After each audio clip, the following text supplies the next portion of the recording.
আজকে আমি চলে এসেছি ঢাকার মিরপুরে অবস্থিত বাংলাদেশের জাতীয় চিড়িয়াখানায়। এই চিড়িয়াখানাতে রয়েছে নানান রকমের প্রাণী।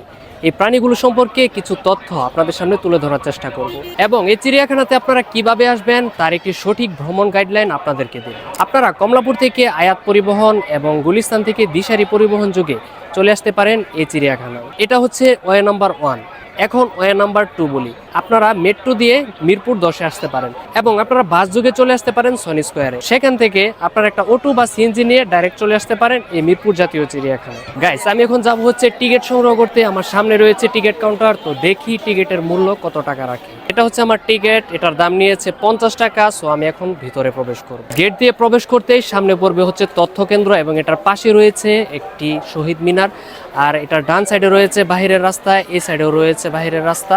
এদিক দিয়ে সামনের দিকে যাওয়া যায়। রাইট নাও গাইস, আমি এই রাস্তাটা দিয়ে সোজা পথ ধরে হাঁটছি, তো দেখা যাক সামনের দিকে গেলে কি পাওয়া যায়। সামনে একটি ম্যাপ রয়েছে, ম্যাপটা ধরে এই চিড়িয়াখানাতে কোথায় কোন প্রাণী রয়েছে তা কিন্তু দেখা যেতে পারে।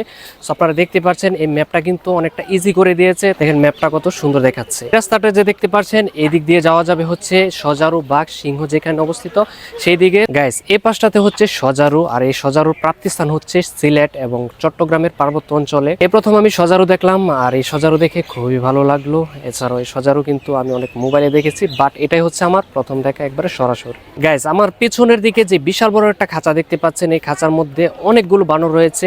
বানরের মধ্যে অন্যতম একটি প্রজাতি হচ্ছে রেসাস বানর। এখানে কিন্তু এটা রয়েছে, আর বানরের জন্য খাবারের ব্যবস্থা করা হয়েছে। সবকিছুর ব্যবস্থা কিন্তু এটার ভেতরেই রয়েছে। গাইস, এই দিকটাতে রয়েছে আমাদের সেই বিখ্যাত রয়্যাল বেঙ্গল টাইগার। এখানে এটার লিঙ্গ এবং এটার নাম সহ কিন্তু দেওয়া রয়েছে এবং এটার জন্ম তারিখও কিন্তু দেওয়া রয়েছে। দেখেন এটা কেমন জানি হাঁটাহাঁটি করছে।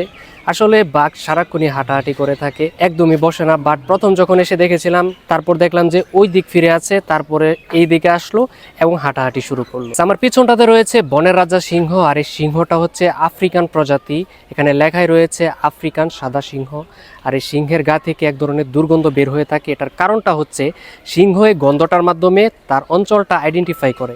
এটাকে বলা হয়ে থাকে টেরিটোরিয়াল মার্কিং। এই পাশটাতে দুইটা রয়্যাল বেঙ্গল টাইগার রয়েছে, একটার নাম হচ্ছে কসমস আর একটার নাম হচ্ছে জুই। গাইস, এই পাশটাতে দুইটা ভাল্লুক রয়েছে, এটার নাম হচ্ছে এশিয়ান কালো ভাল্লুক। এই প্রথম আমি ভাল্লুক দেখলাম, এর আগে কিন্তু আমি কখনো ভাল্লুক দেখিনি। এবং ভাল্লুকগুলো কিন্তু প্রায় দাঁড়িয়ে যায়। দেখেন একটা বসে রয়েছে আর একটা কিন্তু দাঁড়িয়ে রয়েছে। এই পাশটাতে দেখেন একটা রয়েছে, এটা দাঁড়িয়ে রয়েছে। এই পাশটাতে রয়েছে হচ্ছে ইমু পাখি। ইমু পাখির পা গুলো দেখুন কতটা বড়। ইমু পাখিটি 30 কিলোগ্রাম থেকে 60 কিলোগ্রাম পর্যন্ত কিন্তু হয়ে থাকে। এটার বৈজ্ঞানিক নাম হচ্ছে ড্রোমিয়াস নোভিহোল্যান্ডিয়া, আর এটার প্রাপ্তিস্থানটা হচ্ছে অস্ট্রেলিয়া, তাসমানিয়া, ভারতীয় উপমহাদেশ। রাইট নাও গাইস, আমরা এখন চলে যাব একটু সামনের দিকে। তো সামনের দিকে কি কি প্রাণী রয়েছে তা আপনাদেরকে দেখানোর চেষ্টা করব। এই পাশটাতে আমার একটা ফেভারিট পাখি রয়েছে, আর সেটা হচ্ছে ময়ূর পাখি। ময়ূর পাখি আমার অনেক ফেভারিট।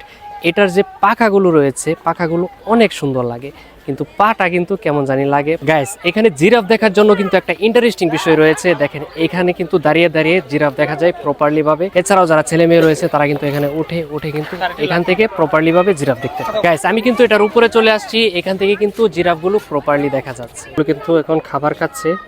জিরাফ অনেক উঁচা হয়ে থাকে। দুই পাশে মিলিয়ে টোটাল জিরাফ রয়েছে 6টা, এই পাশে রয়েছে 4টা এবং এই পাশে রয়েছে 2টা।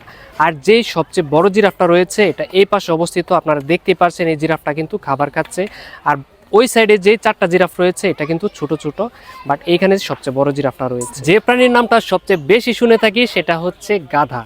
আপনারা দেখতে পাচ্ছেন এখানে কিন্তু গাধা রয়েছে, এখানে 2 থেকে 3টা গাধা রয়েছে। এই গাধাগুলো কিন্তু দেখতে খুবই সুন্দর লাগছে। এই পাশে কিন্তু একটা গাধা রয়েছে, তারপর ওই পাশেও রয়েছে, ওই পাশের দিকে রয়েছে 3টা, তারপরে এখানে দেখতে পেলাম আরেকটা। বর্তমানে আপনাদেরকে এমন একটি প্রাণী দেখাবো যে প্রাণীটি দাঁড়িয়ে ঘুমায়। ইয়েস, গেস করতে পেরেছেন, এটা হচ্ছে ঘোড়া। অ্যারাবিয়ান ঘোড়া। ঘোড়াটা বাংলাদেশ, ভারত, পাকিস্তান, শ্রীলঙ্কা ইত্যাদি জায়গায় কিন্তু বিস্তৃত রয়েছে। এই দিকটাতে রয়েছে জলজ প্রাণীর জাদুঘর, অর্থাৎ যেমন মাছ, এখানে বিভিন্ন প্রজাতির মাছ রয়েছে, কচ্ছপ রয়েছে। আর এখানে প্রবেশ করলে 10 টাকা দিয়ে প্রবেশ করতে হবে। গাইস, এখন চলে যাব হচ্ছে আপনাদেরকে হাতি দেখাতে। হাতি আমার খুবই ফেভারিট একটি প্রাণী এবং আমি প্রায় দেখে থাকি বাইরে, বাট এই প্রথম চিড়িয়াখানায় দেখছি। সো এখন আপনাদেরকে হাতি দেখাবো। মনে হচ্ছে হাতি দেখার জন্য অনেকটা পথ সামনের দিকে হাঁটতে হবে, তো ব্লগটি শেষ করে দেবো হাতিটা দেখেই। আরও অনেক প্রজাতির প্রাণী রয়েছে যেগুলো আমি আপনাদেরকে দেখাতে পারিনি, যেগুলো আমার সম্ভব হয়েছে সেগুলোই দেখাতে পেরেছি। আর অনেক প্রজাতির প্রাণী রয়েছে, এগুলো আরেকদিন আপনাদেরকে দেখানোর চেষ্টা করবো। এখানে কিন্তু হাতি রয়েছে, হাতিটা দেখার জন্য আমি এখন উপরে উঠছি। সো দেখা যাক হাতি, এখানে কয়েকটা হাতি রয়েছে। এই পাশটাতে রয়েছে হচ্ছে হাতি, এখানে দেখতে পাচ্ছেন 2টা হাতি রয়েছে, বাট পিছনে কিন্তু আরো হাতি রয়েছে। আমি হাতি কিন্তু অনেক জায়গায় দেখেছি, বাট চিড়িয়াখানায় এই প্রথম হাতি দেখছি। এই 2টা হাতি কিন্তু দেখুন খাবার খাচ্ছে এখন। এদিকে কিন্তু একটা হাতি রয়েছে, এটা স্পষ্টভাবে দেখা যাচ্ছে। তো আপনাদেরকে দেখানোর জন্য ওই দিকটাতে চলে যাব আমি, তাহলে স্পষ্ট দেখা যাবে। আপনারা যদি হাতি স্পষ্টভাবে দেখতে চান তাহলে কিন্তু এই পাশটাতে চলে আসবেন, এখানে একটা বড় হাতি রয়েছে, বাট ওই পাশে 2টা হাতি রয়েছে কিন্তু স্পষ্টভাবে দেখা যায় না দূরে অবস্থান করার কারণে।